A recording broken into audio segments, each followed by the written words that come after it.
কেউ যদি স্বপ্ন দেখে ইসলামের কোনো কিছুর বিষয়ে, স্বপ্ন কখনো দলিল হতে পারে না। কথা বুঝতেছেন? স্বপ্ন কখনো দলিল হতে পারে না। স্বপ্ন যদি কাউকে ইসলামে কোনো বিষয়ে ডিরেকশন দেওয়া হয়, তার এই ডিরেকশনের বিষয়টা কখনো দলিল হতে পারে না। স্বপ্ন কখনো দলিল না। আমরা বুঝতে পারলাম কি স্বপ্ন দেখলে বলবে যে আমি স্বপ্নে এইটা দেখেছি, স্বপ্নে আমি ওই বিষয়টা দেখেছি, আমাকে ওইভাবে আমল করতে হবে। এটা কখনো করা যাবে না, কারণ স্বপ্ন কখনো দলিল কোনো আমলযোগ্য হতে পারে না। রাসূলুল্লাহ সাল্লাল্লাহু আলাইহি ওয়াসাল্লামকে স্বপ্নে দেখার ব্যাপারে ইসলাম কি বলে? রাসূলুল্লাহ সাল্লাল্লাহু আলাইহি ওয়াসাল্লামকে স্বপ্নে দেখার ব্যাপারে তিনি নিজেই বলে গিয়েছেন। তিনি কি বলেছেন? তিনি বলেছেন, মান রাআনি ফিল মানাম, যে আমাকে স্বপ্নে দেখলো ফাকাদ রাআনি, সে যেন সত্যিকার অর্থে আমাকে স্বপ্নে দেখলো।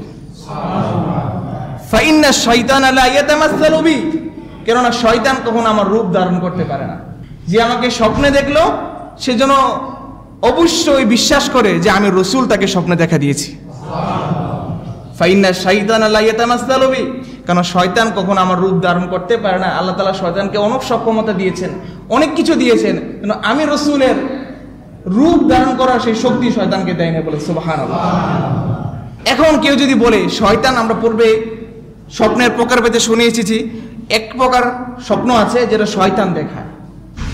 এখন শয়তান হয়তো রাসূলুল্লাহর সুরত ধরে আসতে পারে, অনেক কিছু বলতে পারে, সুতরাং শয়তানকে রাসূলুল্লাহর সুরত ধরার শক্তি আল্লাহ তাআলা দেন নাই।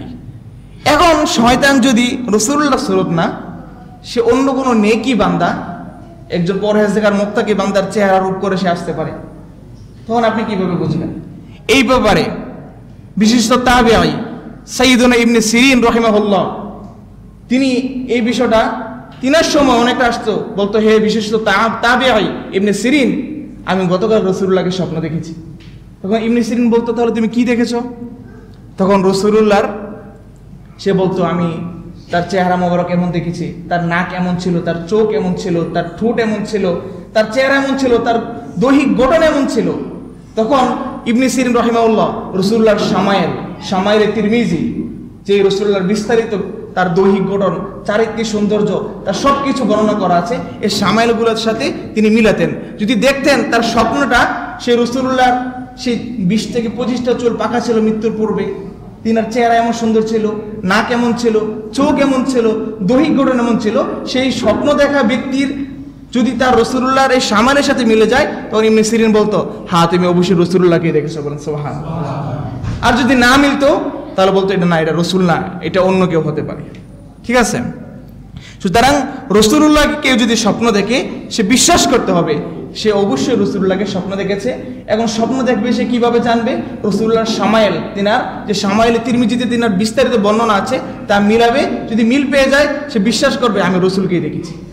তিনি রাসূলুল্লাহ তো আমি আপনার মতো ওদম বান্দাদেরকে স্বপ্ন দেখা দিবে না। আমাদের মতো যে আমল, আমাদের যে চিন্তা, যে চলাফেরা, এই চলাফেরা দ্বারা আমরা রাসূলের আদর্শিক উম্মত হতে পারি নাই।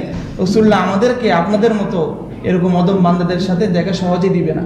হ্যাঁ, অবশ্যই দিবে, যখন আমরা রাসূলুল্লাহর আদর্শে আদর্শিত হতে পারি। বলেন সুবহানাল্লাহ।